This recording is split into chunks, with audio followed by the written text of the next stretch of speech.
Modern periodic table पढ़ते हुए हम लोगों ने आयनाइजेशन एनर्जी पे खूब सारा चर्चा किया है। आयनाइजेशन एनर्जी जो कि होता है किसी एलिमेंट के एक एटम से एक इलेक्ट्रॉन को बाहर निकालने के लिए जो एनर्जी प्रोवाइड करना होता है वो होता है उस एलिमेंट का आयनाइजेशन एनर्जी। थोड़ा डिटेल्स में बात करें तो एक एग्जांपल लेते हैं, जैसे कि यहां पर एल्यूमिनियम का एटम आपको दिख रहा है, उसका ऑर्बिटल स्ट्रक्चर आपको दिख रहा है। यहां पर देखिए जो न्यूक्लियस है वो न्यूक्लियस पॉजिटिवली चार्ज्ड है और जो इलेक्ट्रॉन्स है वो इलेक्ट्रॉन्स नेगेटिवली चार्ज्ड होता है। तो न्यूक्लियस इलेक्ट्रॉन्स को अपने साथ इलेक्ट्रोस्टैटिक फोर्स से बाउंड करके रखता है, क्योंकि हमें पता है कि पॉजिटिव चार्ज और नेगेटिव चार्ज में अट्रैक्शन होता है। तो इस इलेक्ट्रॉन को इसके वैलेंस शेल से एक इलेक्ट्रॉन को बाहर निकालने के लिए हमें उस इलेक्ट्रोस्टैटिक अट्रैक्टिव फोर्स के खिलाफ काम करना पड़ता है, उसके अगेंस्ट उसे खींच के बाहर निकालना होता है। मतलब हमें यहां पर एनर्जी प्रोवाइड करना होता है और एनर्जी प्रोवाइड करके इलेक्ट्रॉन को यहां से बाहर निकालना होता है। तो यहां पर जितना एनर्जी प्रोवाइड करना पड़ता है उसे उसका आयनाइजेशन एनर्जी कहा जाता है। क्योंकि पहला इलेक्ट्रॉन यहां से बाहर निकल रहा है इसीलिए इसे फर्स्ट आयनाइजेशन एनर्जी कहा जाता है। अब यहां से एक इलेक्ट्रॉन निकल गया, ये पॉजिटिव आयन में कन्वर्ट हो गया। अब देखिए ये जो पॉजिटिव आयन है, इस पॉजिटिव आयन से अब दूसरे इलेक्ट्रॉन को बाहर निकालने के लिए जो एनर्जी चाहिए होता है उसे इसका सेकंड आयनाइजेशन एनर्जी कहा जाता है। सिमिलरली थर्ड आयनाइजेशन एनर्जी होता है, उसी तरह से आगे fourth, fifth, sixth ionization energy होता है। ये आयनाइजेशन एनर्जी यही डिसाइड करता है कि कोई एलिमेंट वो कितना मेटालिक प्रॉपर्टी शो करेगा। क्योंकि मेटल क्या होता है, देखिए मेटल होता है वो एलिमेंट्स जो केमिकल बॉन्ड बनाते हुए इलेक्ट्रॉन को लूज करता है। जो जितने आसानी से इलेक्ट्रॉन को लूज करेगा, कम एनर्जी से इलेक्ट्रॉन को लूज कर देगा, वो उतना ज्यादा मेटालिक होगा। मतलब कि जिसका आयनाइजेशन एनर्जी कम होगा उसमें ज्यादा मेटालिक बिहेवियर होगा। अब देखिए पीरियोडिक टेबल पढ़ते हुए हमने आयनाइजेशन एनर्जी का ट्रेंड क्या होता है पीरियोडिक टेबल में वो देखा था। हमने देखा था कि एक पीरियड में, मतलब एक रो में लेफ्ट से राइट जाते हुए आयनाइजेशन एनर्जी इंक्रीज करता है। इसके पीछे रीजन क्या है इस पे हम लोगों ने डिटेल्स में बात किया है इस वीडियो में। मेटालिक प्रॉपर्टी का जो ट्रेंड होता है मॉडर्न पीरियोडिक टेबल में वो क्या होता है, आयनाइजेशन एनर्जी वो इंक्रीज करता है, लेफ्ट से राइट जाते हुए वो इंक्रीज करता है। और पीरियोडिक टेबल में एक ग्रुप में, मतलब एक कॉलम में ऊपर से नीचे जाते हुए आयनाइजेशन एनर्जी डिक्रीज करता है। हमने डिटेल्स में इसके पीछे के रीजन पे बात किया था उस वीडियो में। समय मिले तो उस वीडियो को जरूर से देख लीजिएगा, लिंक आपको डिस्क्रिप्शन बॉक्स और यहां पर सजेस्टेड वीडियोज में मिल जाएगा। अब देखिए आयनाइजेशन एनर्जी इंक्रीज करने का मतलब क्या होगा कि मेटालिक प्रॉपर्टी डिक्रीज करेगा। आयनाइजेशन एनर्जी डिक्रीज करने का मतलब होगा मेटालिक प्रॉपर्टी इंक्रीज करेगा। तो मेटालिक प्रॉपर्टी का ट्रेंड हमने यही देखा था कि मॉडर्न पीरियोडिक टेबल में लेफ्ट से राइट जाते हुए डिक्रीज करेगा, मेटालिक प्रॉपर्टी डिक्रीज करेगा और नॉन मेटालिक प्रॉपर्टी इंक्रीज करेगा। इसीलिए सारे मेटल्स इस तरफ होते हैं पीरियोडिक टेबल के और नॉन मेटल्स आपको इस तरफ दिखता है। और ऊपर से नीचे जाते हुए मेटालिक प्रॉपर्टी इंक्रीज करता है। यह सब हमने पिछले वीडियोस में देखा था। आज के इस वीडियो में खास जिस टॉपिक पे हम लोग बात करेंगे वो ये कि जो फर्स्ट आयनाइजेशन एनर्जी होता है उससे सेकंड आयनाइजेशन एनर्जी ज्यादा होता है, सेकंड से थर्ड ज्यादा होता है और थर्ड से फोर्थ आयनाइजेशन एनर्जी ज्यादा होता है। यह ट्रेंड आपको हर एक एलिमेंट में दिखेगा। ये आपको सेकंड पीरियड के एलिमेंट्स दिख रहा है, वही ट्रेंड आपको आगे के पीरियड्स पे भी दिखेगा। यहां आपको थर्ड पीरियड के एलिमेंट्स दिख रहे हैं।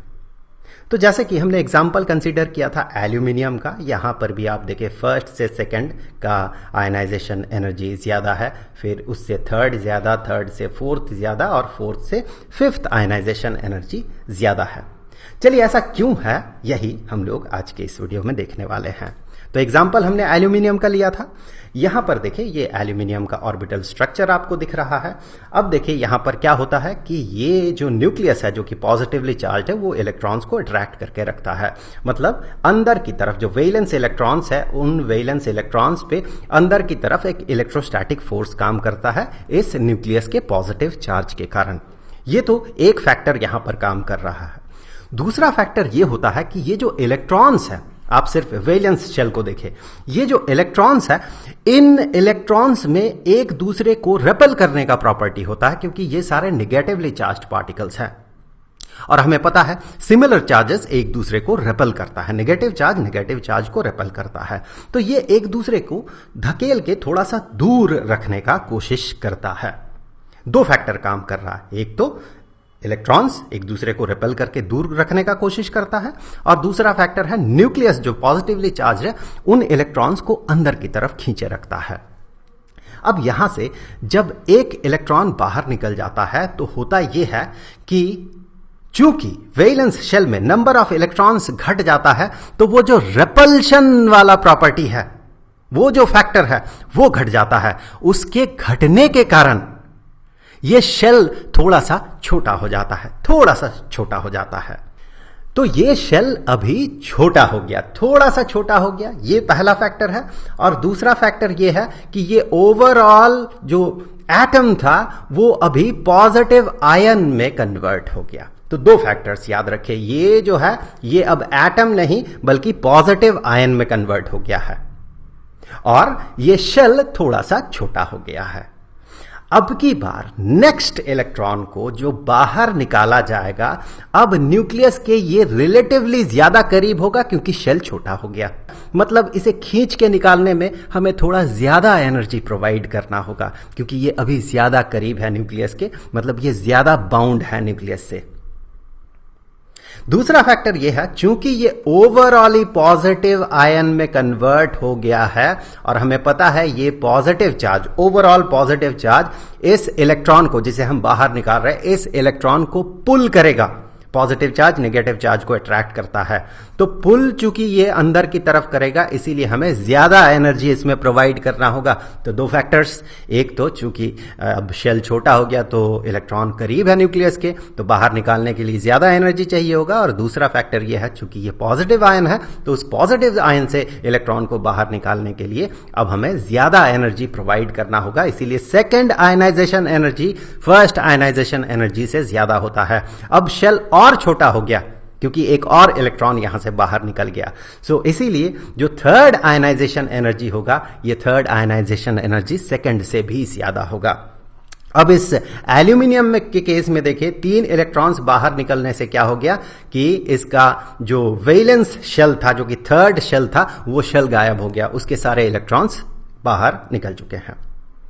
अब नेक्स्ट जो इलेक्ट्रॉन बाहर निकलेगा वो अंदर वाले शेल से बाहर निकलेगा, जो कि न्यूक्लियस के और ज्यादा करीब है। मतलब अब अगर इलेक्ट्रॉन को बाहर निकालना होगा तो हमें बहुत सारा एनर्जी प्रोवाइड करना होगा।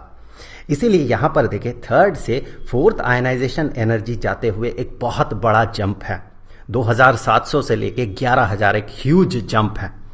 मतलब क्या हुआ कि चूंकि अब अंदर वाले शेल से इलेक्ट्रॉन बाहर निकलेगा तो बहुत ज्यादा एनर्जी हमें यहां पर प्रोवाइड करना होगा, तब जाके इलेक्ट्रॉन बाहर निकलेगा। तो हमेशा ये याद रखें कि फर्स्ट से सेकंड, सेकंड से थर्ड, थर्ड से फोर्थ, फोर्थ से फिफ्थ आयनाइजेशन एनर्जी ज्यादा होता है। और साथ ही साथ अगर शेल एक खत्म हो जाता है, जैसे एल्यूमिनियम के केस में 3 इलेक्ट्रॉन निकलने से एक शेल खत्म हो जाता है, तो शेल जब खत्म हो जाता है तो इनर शेल से जब इलेक्ट्रॉन बाहर निकलता है तो वहां पर आयनाइजेशन एनर्जी ड्रास्टिकली बड़ा हो जाता है। तो आई होप कि वीडियो आपके लिए हेल्पफुल रहा होगा। अब कुछ related videos modern periodic table से लेके, इस चैप्टर में हम लोगों ने मॉडर्न पीरियोडिक टेबल पे बात किया था, तो उस वीडियो का लिंक आपको यहाँ पर स्क्रीन पे मिल जाएगा। और साथ ही साथ जिस टॉपिक के बारे में हम लोग शुरुआत में बात कर रहे थे वीडियो के, कि पीरियोडिक टेबल में जो ट्रेंड्स होता है अलग अलग फिजिकल प्रॉपर्टीज का, जैसा कि हो गया मेटेलिक, नॉन मेटेलिक प्रॉपर्टी और साइज ऑफ एटम, इन सब के बारे में भी हमने अलग अलग वीडियोज में बात किया था। उन वीडियोज का भी लिंक आपको यहाँ पर स्क्रीन पे और डिस्क्रिप्शन बॉक्स पे मिल जाएगा। अब जाते जाते मैं आपको बता दूं कि इस पूरे चैप्टर के सारे वीडियोस का जो प्लेलिस्ट है उसका लिंक आपको नीचे डिस्क्रिप्शन बॉक्स में मिल जाएगा। तो मिलेंगे आपसे अगले वीडियो में, तब तक के लिए खुश रहें। Good bye.